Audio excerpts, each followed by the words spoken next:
Well, I'm very impressed. It's my first visit. There's everything here, isn't it? Yeah, it's a real weekend thing, isn't it? You could actually come in each day and see something different. Well, I think it's a great thing that the people have the chance to see the old cars again.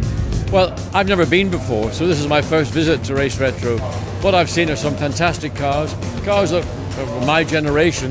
Sitting on one of them, the M29 McLaren, which I raced in 1979 and 1980. So it's full of people I know, and full of people who are just enthusiasts who want to come, enjoy a day out, see racing cars, wander around, enjoy themselves on a beautiful Sunday.